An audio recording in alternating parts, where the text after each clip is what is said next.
Hey, what's up, everybody? You are listening to the Success Playbook Podcast. I am so excited to be with you all here for another week. Today, I have a special guest. I'm really excited. Thank you. Today, we have local entrepreneur. Actually, let me put some respect on that. International entrepreneur, because he just became mobile and you can travel. Yes. We have none other than Jason Aviles. Yes. Welcome. Thank you. If you can't see him, if you're listening to the pod, he's representing for New York right now. Absolutely. He got the, what is this, a New York Mets zip up. He got Yes. the New York Mets hat. Yes. He got on his butters. We call these constructs. Okay, I knew that. Let's set the record straight. Okay. We call these constructs. So he's giving very much New York right now. Yes, leather top only, thumb bottom. Yes. Where are you from? I'm from the Bronx. The Bronx. Gun Hill. Yep. Born and raised. Okay. Well, welcome. Thank you for being here. Thank you for having me. Of course. So at the top of each show, if you listen to the Success Playbook Podcast, you know that we play a little game called This or That. Now, the rules are we are going to introduce two different topics or two different subjects, and we're going to have Jason choose with the quickness and explain his answer a little bit for us. Now, these are light questions, so no need to be nervous, okay? All right. Are you ready? I'm ready. All right. Podcasts or books? Podcast. Okay, what are you listening to right now? It's totally all over the place. It's literally like whatever. Well, let's I start find. with... Yeah, let's start with the Success Playbook. Okay, yeah, he's listening to the Success Playbook Podcast. I'm definitely on that. Lit. Okay. But a lot of people just send me all different types of podcasts. Usually it starts with like little clip bits, and then from there I take a deeper dive, and I find myself listening to The Shop. I really like The Shop. Okay. That one's really good. The Pivot. Yep. The Pivot is really good. Yeah, so it varies. Okay. All right. Hot cereal or cold cereal? Cold cereal. Okay. Yes, I'm What still kind? classic Frosted Flakes. That's a popular one on this show. Yeah, that's just childhood. Then when you introduce the sliced bananas, it gets crazy. Definitely cold cereal. Okay, with your almond milk because you're vegan. Yep, or oat, depending on what mood I am. But yeah, we definitely doing plant-based milk. Okay. Yes. Some sort of plant. Okay, cool. Do you cook? Absolutely. What's your go-to meal? Depends on my mood. Lately, I've been eating super duper light, so I may do like sauteed veggies or sauteed kale with some like roasted or baked sweet potato, and then I'll introduce some cabbage. A lot of whole foods, just kind of cooked gently. Being that it's summertime, I usually choose a lot more of the hydrating foods. So I'm eating a lot of fruits right now, a lot of juices, a lot of smoothies. And then when I want that warm meal, I usually just create like a comfort bowl with some like avocado and sweet potato and quinoa, wild rice, stuff like that. It's giving luxury. Something like that. Okay. I mean, we got to eat good, feel good, Okay. live good. All right. Well, thank you for playing that game with us. Yeah, thank you. All right, so let's just jump into our questions. So, Jason, tell us a little bit about who you are. Like, who is Jason Aviles? I'm a father. I'm an entrepreneur. And I'm a creative. I'm a creative visionary. And a lot of this just stems from my upbringing, being raised in the Bronx, starting out professionally, working with kids in the school environment, and that transition into working with kids in maximum security youth prisons. And I'm also a yogi. I think that's a really big part of my complex, is that I live kind of this holistic balance lifestyle that's a cross between, urban and spirituality meets entrepreneur. Okay, so, explain to us what a yogi is. Yeah. So a yogi is someone who is committed to embodying the principles of yoga. And the word yoga is defined as union, so full integration, mind, body, spirit. So ultimately, in the most practical sense, it just means that you're committed to being the best version of yourself. Okay. And, we have particular tools like meditation, breathing exercises, certain dietary, as far as like, I'm vegan. I've been vegan now for about 12 years. So yeah, these are the things that just kind of like make up what makes up my daily lifestyle. That Okay. kind of contributes to that label, that title. Okay. And so have you always been like active and physically fit and Hell no. No. I mean, you know what? I had this conversation with a friend the other day. I remember when I was 18 and I was living in the projects and I was in my bathroom. It had to be 3 feet by 2 feet. I mean, God, so small. And I remember looking in the mirror, staring at my abs and telling myself, you will never, ever gain weight. Like, that was my mindset when I was younger. I was skinny, tall, light-skinned, long braids, giving B2K vibes, not definitely. B2K? And I never thought in a million years I could put on weight. And then I found myself 2011, damn near 300 pounds. And that was the beginning of the shift and realization that, hey, you just don't hold on to that health and without working for it, you know? And that's when I started to learn that, hey, I'm getting older, my metabolism is the same, and I need to start putting in the work and making health an integral part of my daily life. Yeah. Okay. What were the patterns that led you to that 300-pound lifestyle? Stress. Okay. Stress is a big one. I was working at a maximum security youth prison, working with teens that were 14 years old, doing 25 years to life. And working in that environment, you feel like you're doing the bid with them. I mean, there would be days, in fact, weeks where I didn't see daylight because I would wake up before the sun came up, 4 o'clock in the morning, get to work by 5, and I wouldn't leave till 10 o'clock at night. Sometimes that would go on for 14 days straight. And you're in this hostile, stressful environment where your back is always against the wall. You're in high alert, flight or flight, because at any time, anything could pop off. And my way of filling that void and dealing with my stress was eating. And I was living with my grandmother in upstate New York at the time, and she's 100% Hispanic. And she would just feed me rice with beans and meat and potatoes. And God bless her heart, you know, she just wanted to comfort me. Yeah. And I took every little bit of it. Yeah. And that just, in combination with not being active and working in that jail, I just started to put on the pounds, and yeah, it got ugly. Yeah. It got real ugly, real quick too. Okay. All right. Well, I mean, you're not 300 pounds today. Nah. I'm also not 18 either. But yeah, I feel good. I'm definitely a lot more active, being so much more mindful of my diet and my lifestyle. And I just turned 39 in April. Happy birthday. So thank you. So when you can say hi to 40 from a near distance, shit gets real. No way. Everything starts to get into context and perspective because you start to realize that, like, if I don't establish this routine, these habits, and this lifestyle now, I will never do it. Because now it's about work, it's about commitment, it's about really gaining the fruits of my labor, and a lot of my time, energy, effort is consumed with that. So if I don't have that in combination with the lifestyle changes, it just won't happen. Okay. Yeah. All right. Well, thank you for answering that. Yeah, thank you. So, as you know, this is a sports podcast.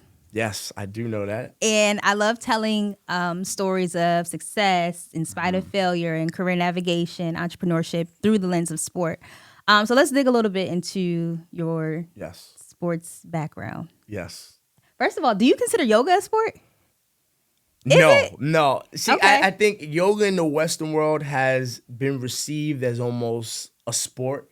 You know, it's in the Western world, yoga is about how flexible you are, and what type of pants and yoga mat you use, and what studio you go to, and your membership. You know, it's that more intense?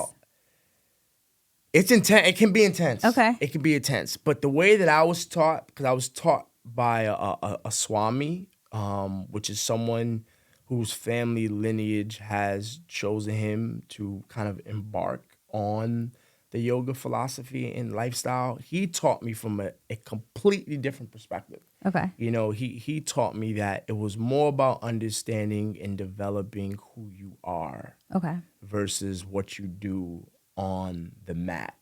So a lot of what I put into practice when we talk about yoga doesn't take place in the yoga studio on the mat. It takes place when I'm interacting and engaging with my daughter. It takes place right now at this very moment, being present, being accessible, being available, being conscious, and even in business. Okay. In the realm of sports, Yes. who's your team? This is a very difficult question. Why to is it answer. difficult? All right, so by default, because I'm from New York, born and raised in the Bronx, it's the Knicks and the Yankees. That's just what it is. Okay.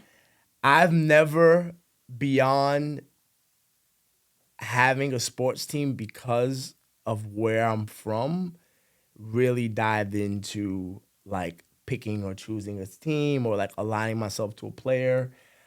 I'm the guy that's like, I come out, it's like championship games and I have No fun. way. And You're one of those? And it's more of a celebratory thing. I do enjoy It's going. more of a bandwagon thing. No.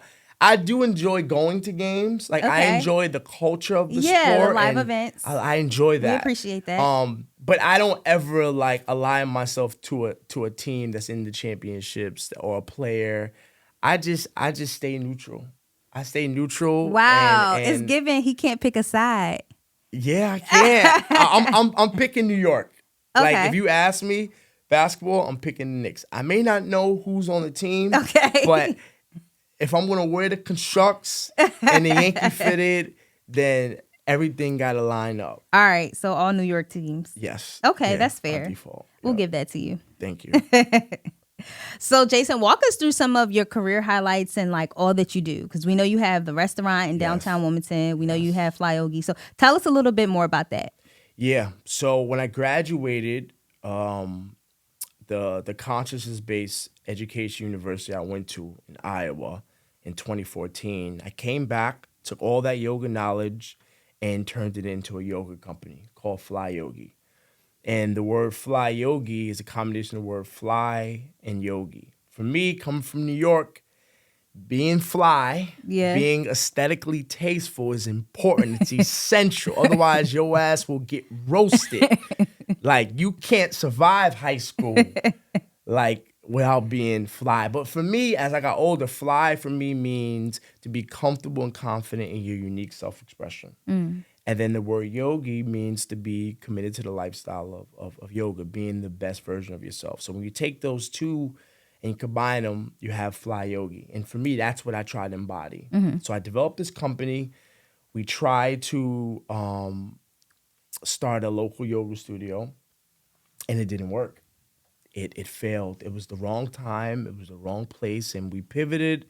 And now we're an international mobile yoga company. I have a team of yoga instructors, and we teach yoga classes in schools. We teach yoga classes in federal, on a federal government contract level as well. So we're teaching to like probation officers, police officers, and we're even teaching That's so in corporate. So we do like corporate stuff. So that company is still active, still ongoing. Every now and then I get pulled in to teach. I still got it. Matter of fact, right now I just got a contract with DSU, and I'm teaching up there throughout the whole summer. So that's super duper fun. You know, they wanted me to come out specifically and kind of teach that. That's lit. Wait, so hold on. Well, first and foremost, shout out to DSU. We love DSU over here. Yeah.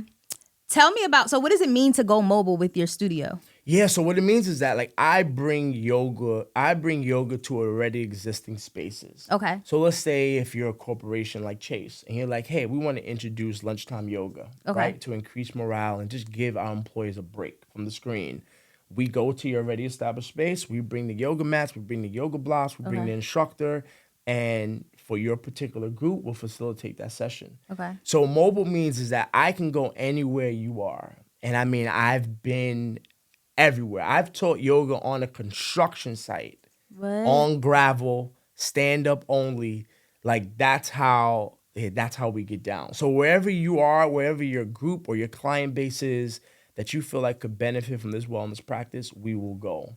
So it's allowed us to be a lot more lean and literally a lot more flexible.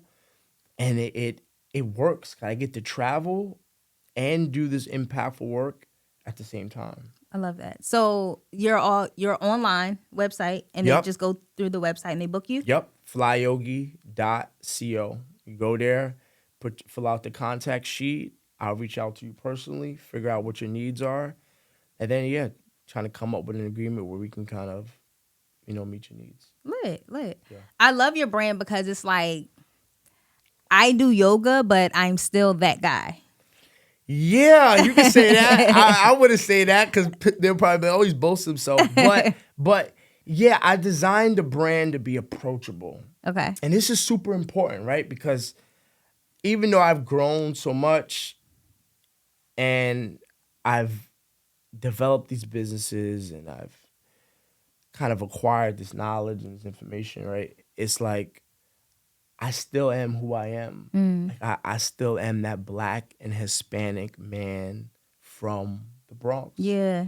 And I think it's important that we introduce these concepts, these philosophies, and this information that could be beneficial on an approachable level. Like we have to learn how to meet people where they are. So I don't speak from a pedestal. I'm not talking from this perspective of like, oh, I've lost 100 pounds. I've been vegan for 12 years. You can't eat meat around me. Like if you wear leather, I'm going to frown upon you. Like, nah, like I'm here to introduce what I've learned and my experiences on the level that which resonates with where you are.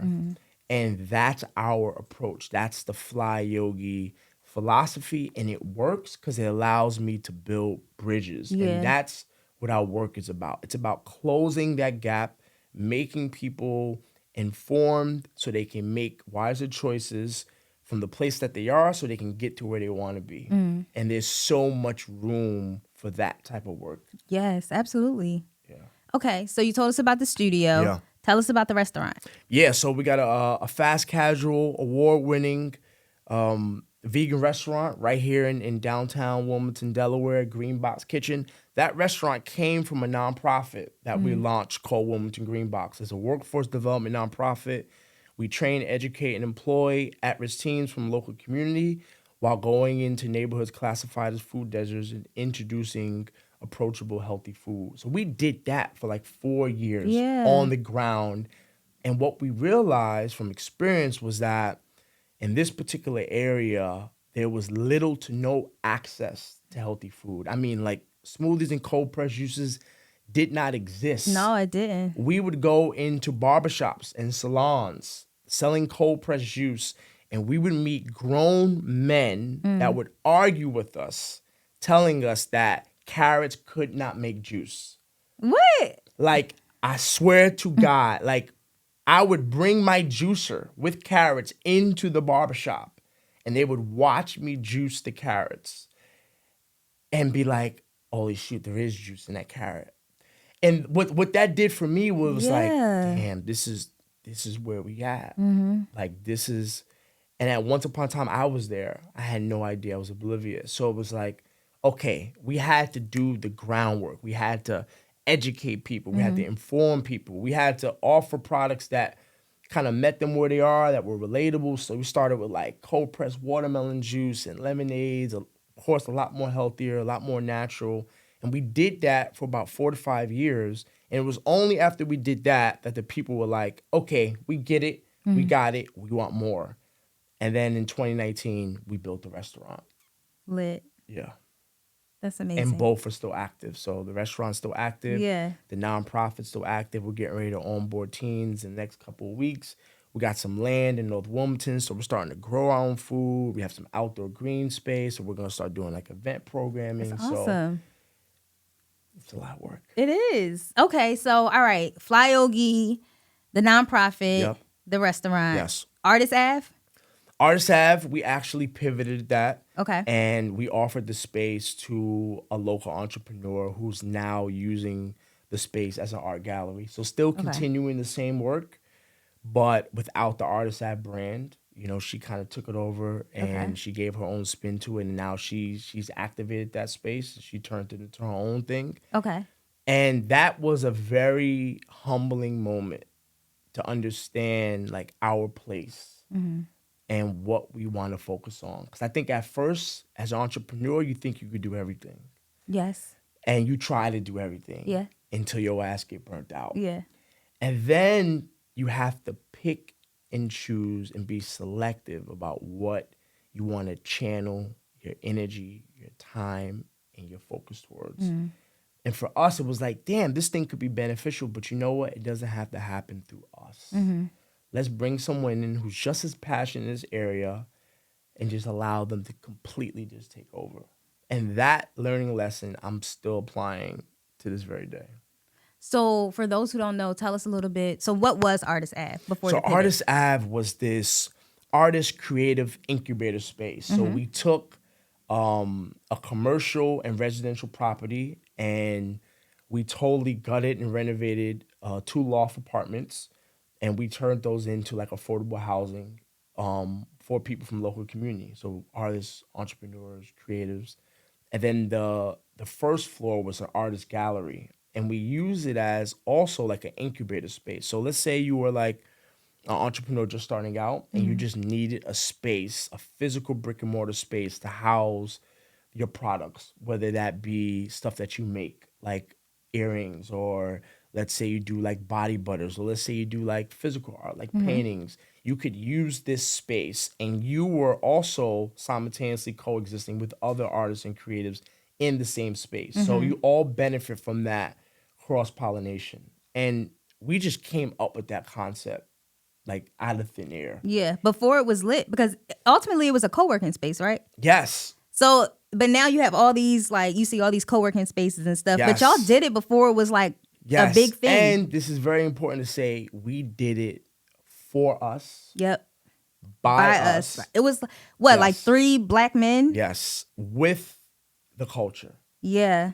That's super important. Yeah. Because in business, representation matters. Absolutely. You know, people need to see people that look like them, walk like them, talk like them, doing things at high levels. And it was important that we did that. We didn't really understand the responsibility initially, but as we began to do it, we started to see like corporations and nonprofits reach out, and they were like, hey, you guys are in tune and in touch. Let's use you guys to get in tune and touch with the community. And then we started facilitating murals. So just about every mural you see in the city, we've been a part of, whether it's been like connecting the artists, making sure they get paid right with the city of Wilmington, with the county, with the state, so they can get paid, and then the community get this art. So yeah, we were like trend setting that before it was even like a thing in the city or acceptable in the city. Yeah. What I love about, hearing about everything that you do is like it all started because you started with a niche. Like you started with a niche. You were known as the yoga guy. Yeah. Right? And then Absolutely, that opened avenues. And, Yes. For the sake of this podcast, yoga is a sport. Yes, So you were yes. known as, the sporty yoga guy Yes. in Wilmington. Yes. And that opened doors for like meetings with the mayor's office, Yes. and then having this restaurant and Yes. all those good things. Tell us about like kind of figuring out that one thing and then expanding. Yeah, that's super important. There's this book I read not too long ago. I almost positive the title is called That One Thing, or The One. And what I learned through that process was at times it's better to go deeper than go wider. Yeah. So for me, it was like, let me give all my attention to this thing. And then that thing, naturally, because it starts to evolve into a brand, starts to build branches and other opportunities that are kind of sort of like the same thing or a byproduct of that one thing. So even to this very day, like when you look at everything I do, the nonprofit, the restaurant, Artist Ave, the yoga, at the very core, fundamentally, it's all really fly yogi, because the way that I've understood yoga is to be this lifestyle. So it's like, You can't exercise and play sports without eating the right food. Right. Like you can't survive and support your livelihood without being employed and being educated and being a part of like a workforce environment that teaches you those hard and soft skills. So I'm kind of like multiplying and creating these branches off of this nucleus of wellness, of holistic living. So you're right. Yeah, it was through focusing on that one thing, giving it that devoted commitment, and then watching it kind of evolve and solve problems in all Yeah. these other areas that are still kind of connected to it. Yeah, absolutely. So, I mean, it's the power of focus, like focusing on that Yes. thing. Okay. Well, here at the Success Playbook Podcast, we love hearing about success, of course. But what's most impressive to me is hearing about someone's failures Yeah. and how they've overcome. Yeah. Right. To me, that's true success. Yeah. So tell us about like some sort of L that you may have taken along this journey Yeah. and how it ultimately helped to shape you. Yeah. So there's levels to doing business. Yeah. Right? There's that introductory level where you're just doing it and everything comes to you, everything is by you. And then there's that slightly advanced level where you start developing a team, right? You start putting systems in place and you start growing. So the restaurant grew so freaking quick. I mean, in less than a year and a half, we opened 3 locations. And Where were the locations? we had one in Philly. Okay. We had one in Deco, which is a food hall, and we had the brick and mortar location on the corner of 4th and Market. And we were just moving with the energy, just following and being inspired by the momentum, but not crossing our T's and dotting our I's along the way. And a big part of that was due to ignorance. We had no restaurant experience. We didn't know what the hell we were doing. And we really didn't understand the fundamental foundation of how to build a healthy and sustainable business. Yeah. And it requires more than just doing the work. Like when you get to an advanced level where you start scaling, it's not so much about how much work you can do. It's about how efficient and effective you can do your work. So what we learned through growing too fast was that we couldn't manage the growth. Like we had no systems in place, no logistics in place, no HR, no accounting, no bookkeeping.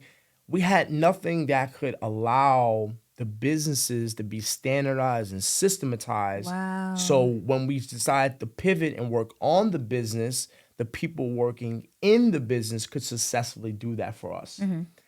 And what had happened was we closed Philly down, COVID happened, that hit us really hard. And then eventually we ended up closing the Deco location. And right now we're down to the 1 location. And the most difficult part about going through that process was not just failing business-wise, it was processing failing personally. Wow. It was dealing with the emotions and the status and the ego of it. It was being willing to publicly be known as someone who did these things, and then as a result of whatever not happening, these things now, lost, taking that loss. And that was the hardest part. It was Yeah. like confronting those thoughts and those feelings within myself and still doing what was best for the business. And it required a lot of humility. And it's made me so much stronger now because now I'm not scared to do what's most important for the business, even if it means doing what I necessarily don't want to do. And that's my responsibility as a business owner. It's to always do what's in the best interest of the business, even if it's not what I think as an individual is best for the business. That's Yeah. my responsibility. So I hold myself now accountable to that standard, and I operate so much more objective when it comes to business now. Yeah. So thank you for your transparency there. Yeah. It's crazy because like you said, when taking an L, like the emotions, that's the part that really gets you.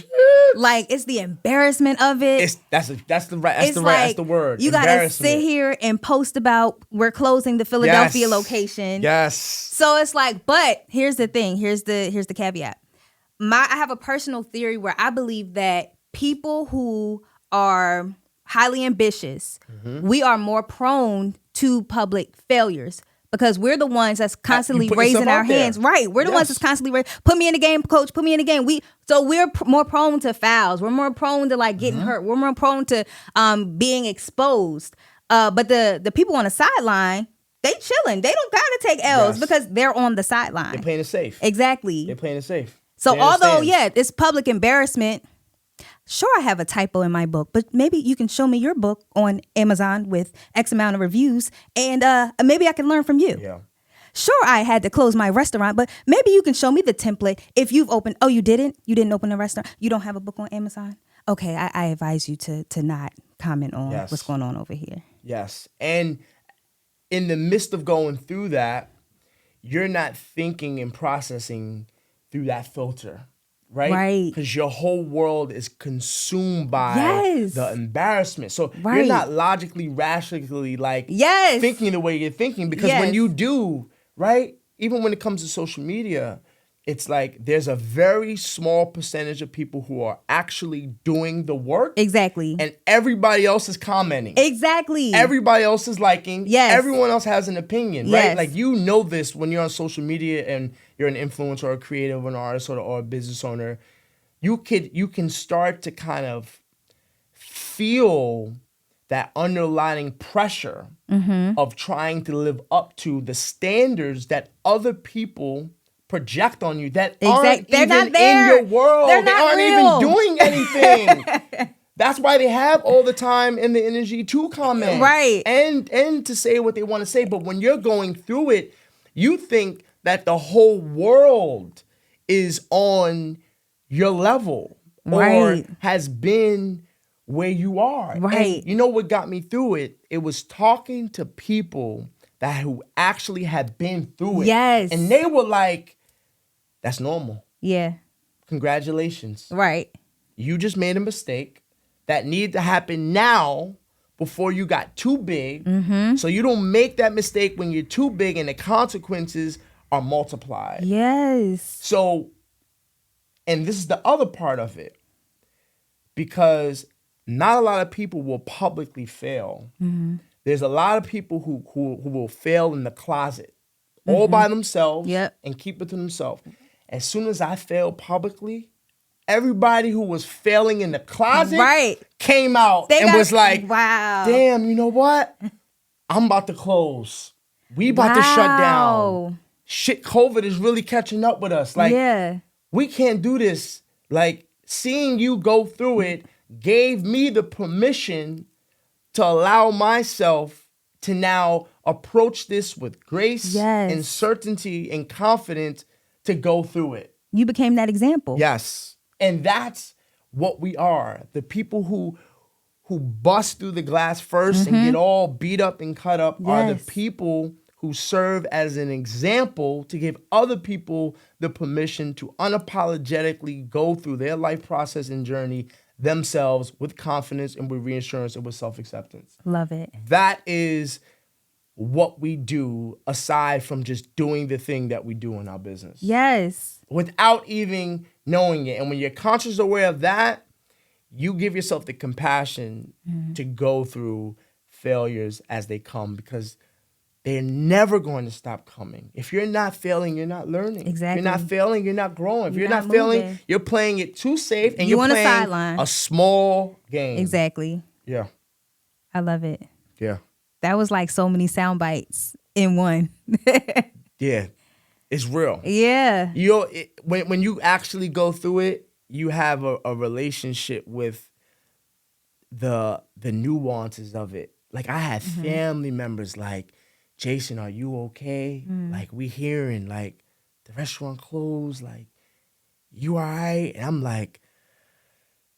like leaving the bathroom, like, I'm all right. I'm going to be okay. Like, it's a real, and we were at our pinnacle. We were the standard. We were on top. We were championed. And when we out of all people started to go through that, it really hit the ground like hard. Like you could almost like you can feel like I would walk into spaces and I could feel like just the eyes and attention on me and like people not knowing how to approach me or like how to have a conversation with me because they knew I was going through it, but they didn't know if I was okay enough to not like lash back or like to respond like out of order. It was a lot. Yeah. It was a lot. But now I've matured so much going through that.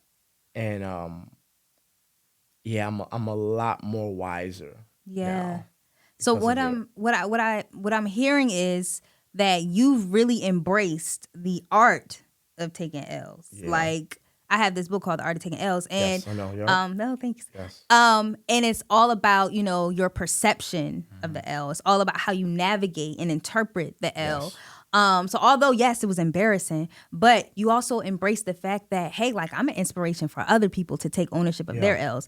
I'm also an example of like how to gracefully go through this, right? So it sounds like it's something that not only made you better, but it's something that has allowed you to elevate in your thinking. Yes, absolutely. And it has allowed me to understand now more than ever what is necessary to scale and make a business sustainable. Yeah.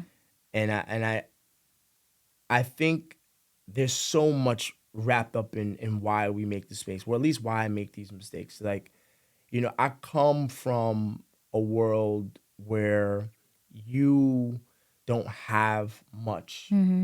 So at times, like as soon as you get your hands on something, you hold on to it so tight that you don't understand how to share it with others. So you train and condition yourself to take on all of the burden of the work because you lack the skills and the awareness to understand how to share it, how to lead, how to delegate. Like I was trained and conditioned by my environment to hustle. Yeah.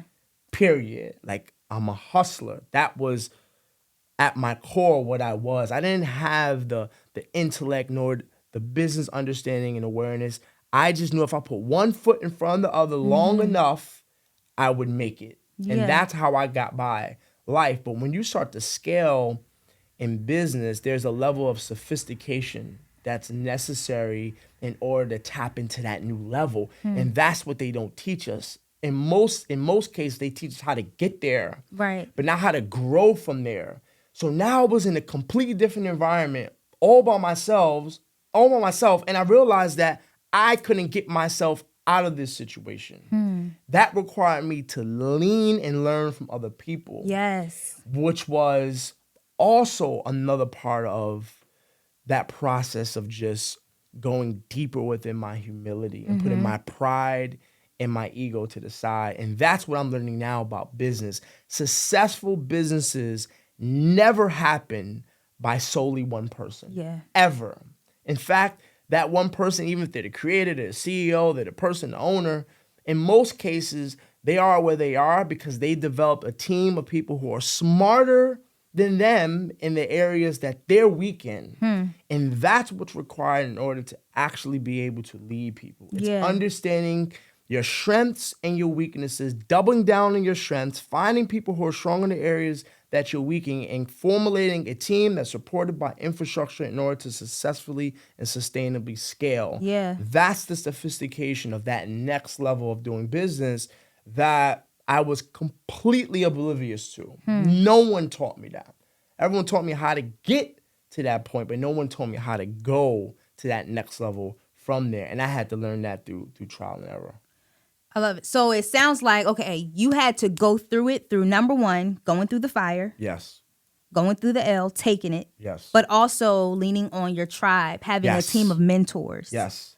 I talk about mentorship so much on this podcast because I have aspiring like sport professionals or sport entrepreneurs or whatever. Tell us a little bit more about like how these mentors help to pull you out of that dark place. Yeah.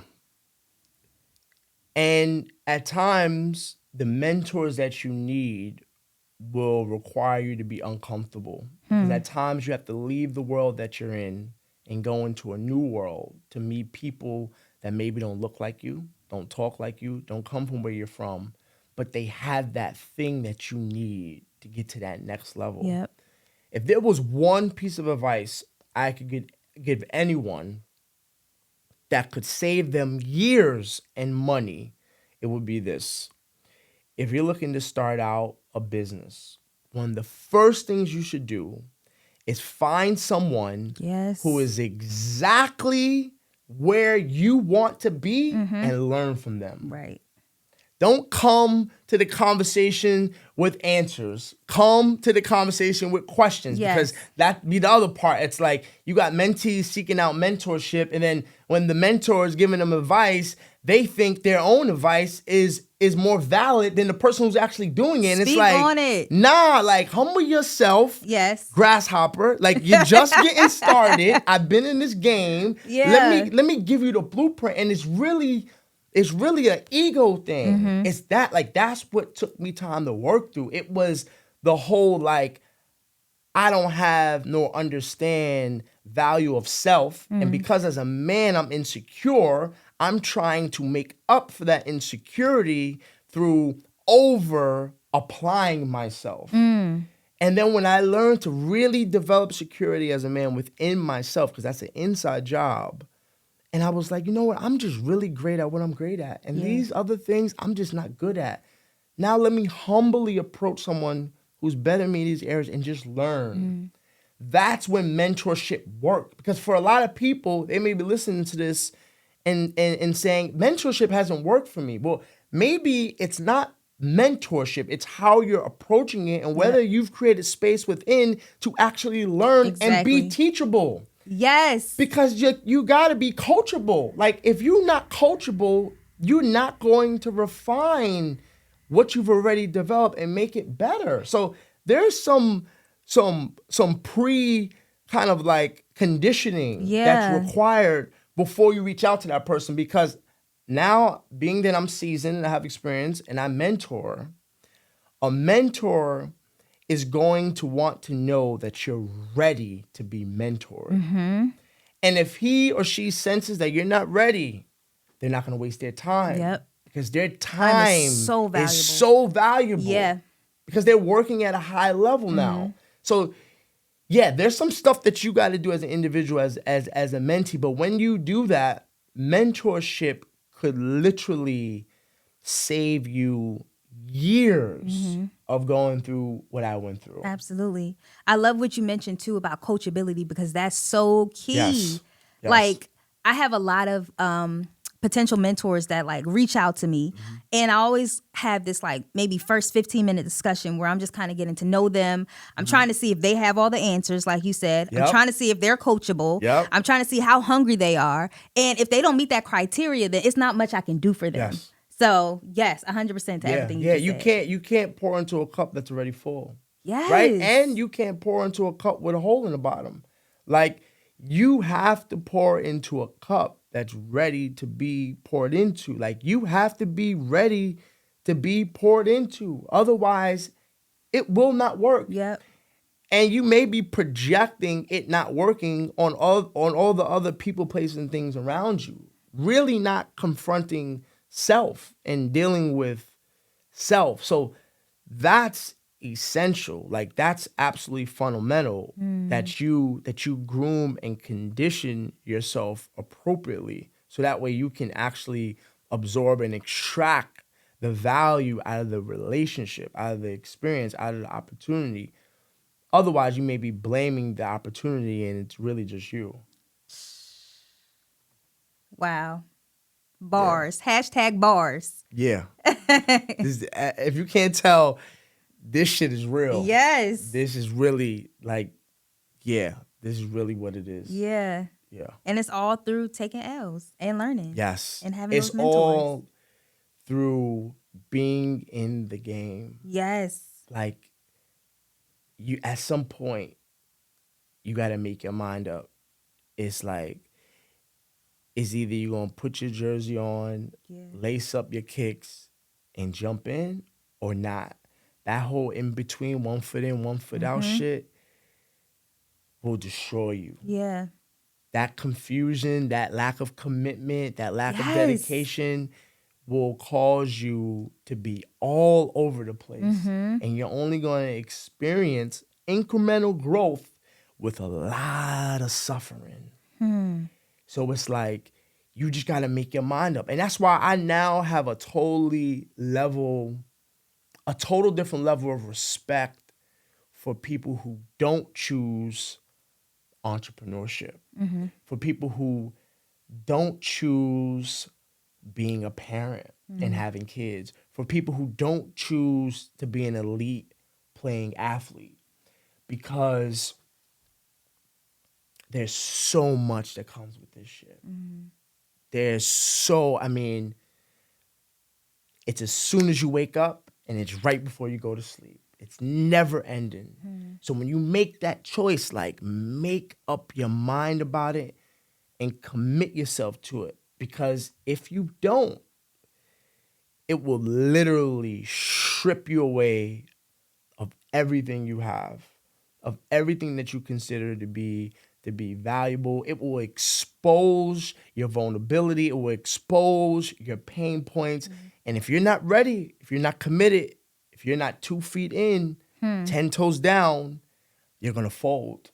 As soon as that pressure hit, your ass going to fold. You're going to run. And you're going to rebel. Yep. You're going to resist. Yep. And you're going to project. Like it's going to get real for you. Yeah. You know, so that's why people who I know, like, they're like, you know what?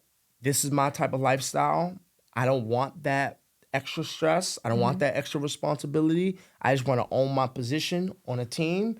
Maybe I'm not in the game. Maybe I'm a coach. Yep. Maybe I'm stretching the people out. Maybe Yep. I'm the one like on the basketball court, like making sure the court is dry, Yep. whatever it may be. Like I respect people who say and they know with certainty, like, that's not for me. Yep. They know their lane. risk tolerance. Yep. They know their threshold, and they just like, I'ma own this. I'ma own this role. And that's just as valuable. There is anything less valuable about being a worker or not being an entrepreneur. Yes. Like, I agree. those titles, those labels, those spaces are what help all these other titles and roles and spaces operate. It all works. You just have to know who you are and make your mind up. Yeah. Listen, I'm getting so many gems out of this conversation. Me too. I love it.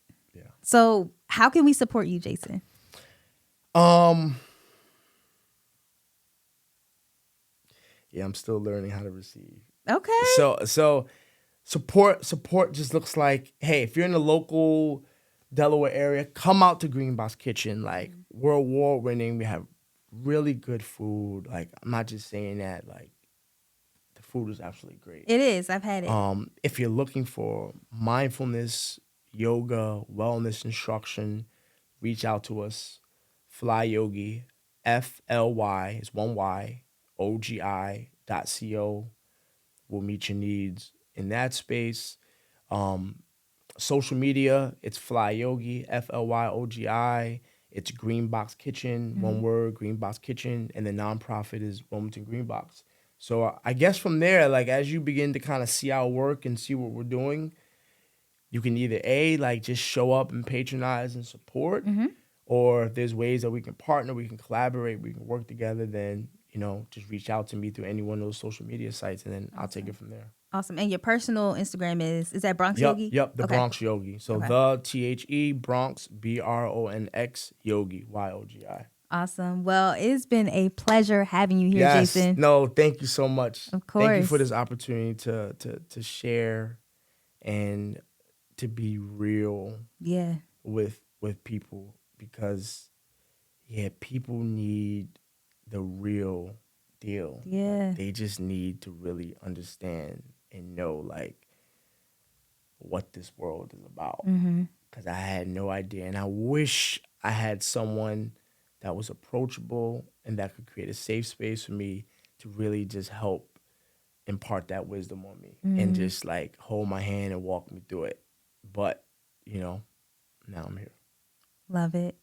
All right. Well, thank you again, Jason. And again, you're you. listening to the Success Playbook Podcast. Make sure you would like, comment, share, Yes. leave a 5-star honest review.